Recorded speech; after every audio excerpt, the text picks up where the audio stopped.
greed, power, and a group of diabolical characters put together one of the most maniacal plots in criminal history.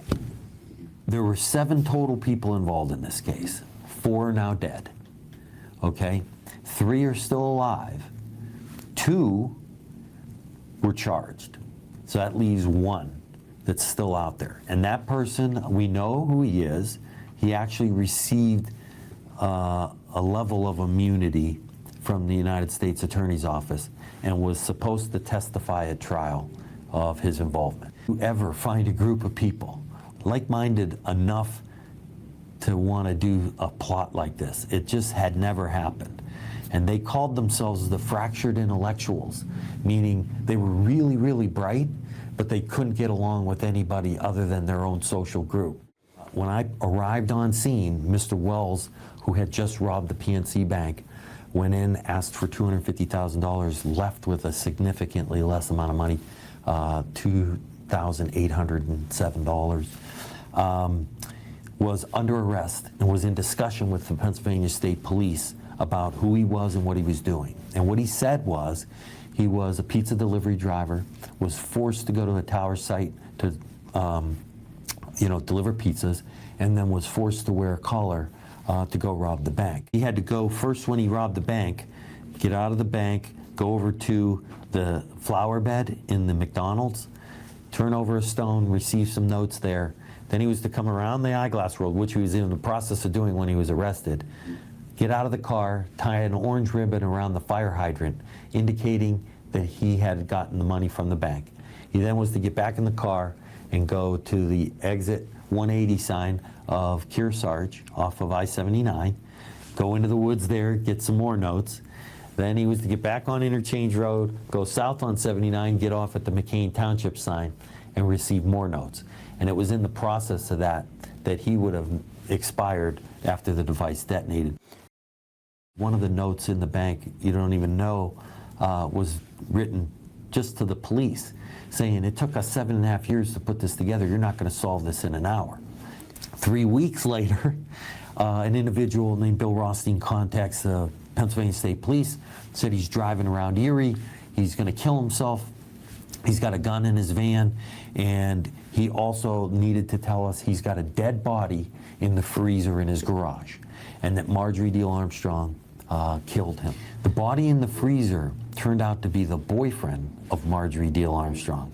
And her boyfriend also had a role in this case initially. And his role was to participate in the bank robbery. Well, prior to the bank robbery happening, they got in an argument. And he said, I'm going to go to the authorities and tell them about that bank robbery you're going to do. And that's something Marjorie Diehl Armstrong doesn't take kindly to. And she killed him with 2 shotgun shots to the back while he laid in bed. So in order to dispose of the body, Marjorie Diehl Armstrong contacted Bill Rothstein, whose house the body ended up in the freezer, and he came to clean up all the evidence from her house, brought it over to his house, bought a freezer, put him in the freezer, the guy that was shot, for Marjorie Diehl Armstrong, who came up with the idea to rob the bank, to get money, to pay Ken Barnes to kill her father, to get a large inheritance that she had coming to her.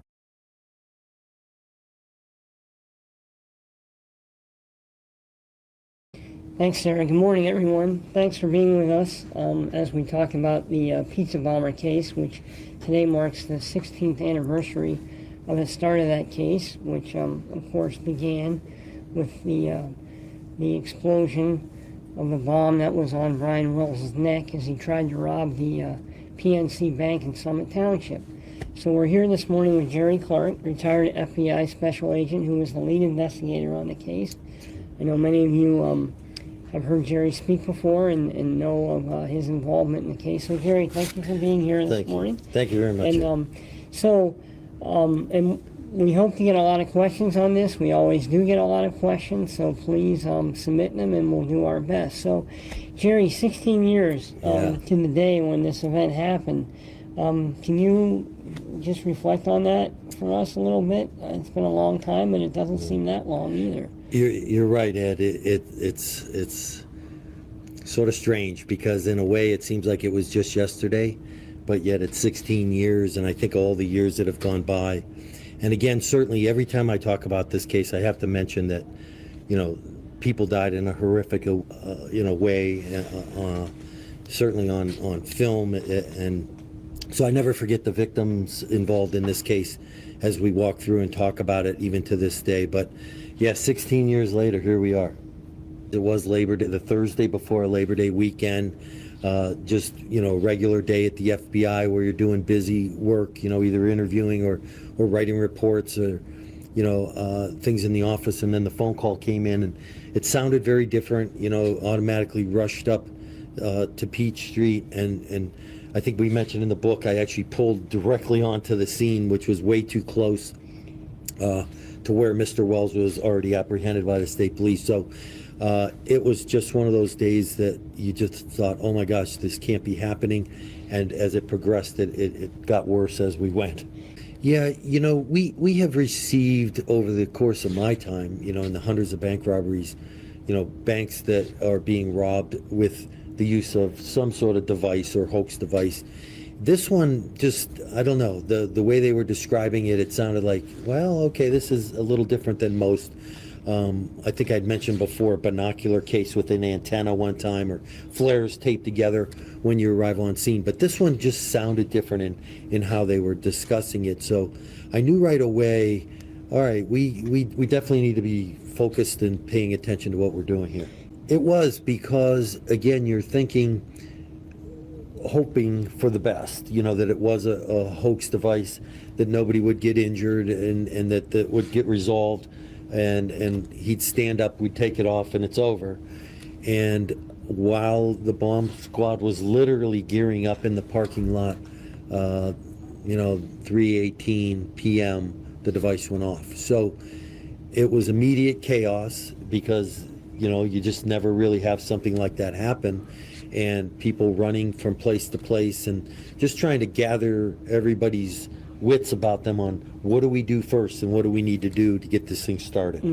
Now, if this would happen now, you would have had numerous different shots of the event. As it was, we only had what the TV had captured, and some of the businesses around the area. But today, this would have been a totally different case and investigation on how they work it, I think. So the technology has advanced that significantly. What makes this case so unique? And I think, number one, that it was captured on film, and then number two, the fact that these people found each other to do something that had never happened before makes it still to this day one of the strangest criminal cases in history. I always said, Ed, the real fascination of this case was the characters that were involved, and the individual personalities and psychology that was involved in all of them. And the fact that they all found each other to do this like-minded evil, have new input. I still have people talking about the case. Right. Say, did you know this, or did you? And I'll say, oh my God, all these years later, we're still talking. And sometimes about you say it would have been nice to have known that. Well, yeah, some things. 16 years ago. I think it didn't add to the fact that it changed anything, Right. but it added to the fact that it would have helped Right. solidify what we had. So I definitely would have liked that. Yeah, that's kind of funny. I think. Yeah. One woman said to me, well, I knew Bill Rothstein, another big co-conspirator in the case, and he had talked about this before. And I'm thinking, oh my Right. God. Unless you were the person that did this crime, a specific crime, it could be any crime. Right.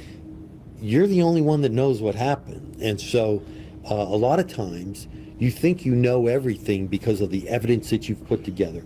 You know a good portion of what happened, but to say you know everything about what happened, no. Do I think we have the right people? Yes. I'm fully convinced of that. Do I think I know everything? No. So to answer your question, I think there are things out there that if people brought it forward to this day and said, hey, did you know this? Maybe not, but I don't think it changed the aspect of who was involved and what they did. Right. Sure would.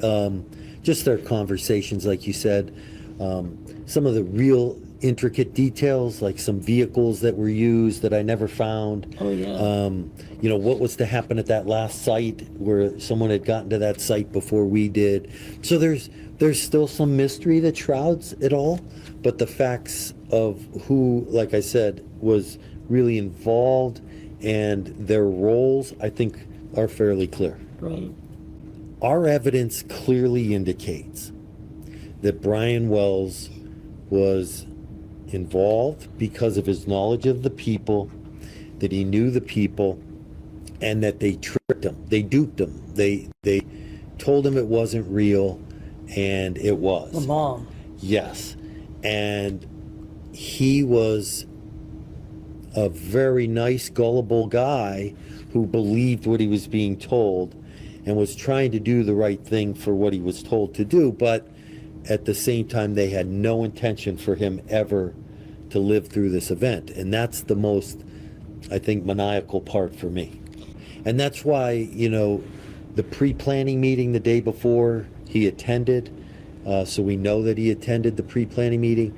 We know that he told investigators a different story once we had contact with him that day on who put that on him. So there were indications that he was trying to stick with the plan that they had given him, but he had no intention and no knowledge of knowing that that device was ever active or live.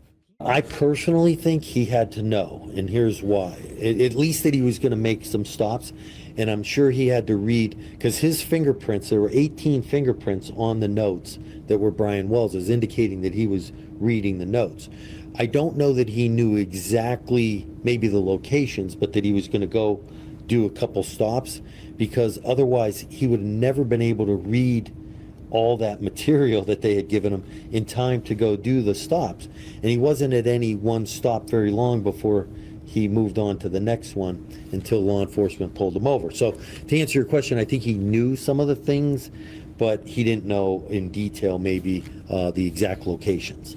So in terms of him wearing the bomb, even in the planning meeting, it was still the strategy that, hey, if you're caught, you can say, I'm a hostage, this is the bomb. And then if someone, then I guess they would have told him it's fake. So if someone says, well, it's fake, what are you talking about? You can say, well, I had no idea it was fake.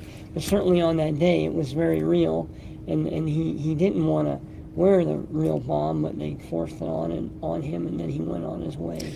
Yeah, and that's to Mr. Wells's credit. The day he shows up, he sees the device for the first time and said, that looks too real, I don't want to do that. And this is according to at least two of the co-conspirators who independently told us that story, that he didn't want to do it, and they forced him to do it and put it around his neck. That sort of mitigates, in my mind, what he was there for. But what aggravates, again, for him is that once he stopped, he stuck with the story. Now, there could be several reasons out of fear that he stuck with the story, but he did, and told us that it was, you know, a group of people that put this on him. He could have said it's Marjorie, Bill, you know, right away, and Ken, and it would have been over. Right, that day over, it's done. right. It would have been. But that's not what happened, unfortunately. Right. And then in terms of his involvement, and this came up a little bit in Evil Genius, the docuseries that came out in May of 2018 on this. But there was some debate as to why the government didn't pursue the death penalty. Well, it was because of Brian Wells' involvement, because certainly the U.S. attorney at the time, Mary Beth Buchanan, didn't believe that there would be enough evidence to show that, well, because he was involved, he wouldn't be, I guess you would call it a traditional victim or a classic victim. So Right. Therefore, they felt uncomfortable with pursuing the death penalty. That's right, and because he was an unindicted co-conspirator, Right, she exactly. decided to handle it that way. Right. But I'm a huge Erie guy. You know, I'm born and raised in Erie. I love Erie. I requested the FBI send me home to Erie, and when I got here, I just was so proud to work in Erie and be in Erie. And a lot of people say, well, you know, this Erie has this sort of shadow because of this case, and I'm saying, no, this case could have happened anywhere. And the fact that we solved this case in Erie with the law enforcement that we have in Erie, I think is proud for us. You know, somewhere else it might have gone unsolved. But We weren't going to let that happen. Certainly, the good, hard-working investigators here said, let's get this done, and that's what we did.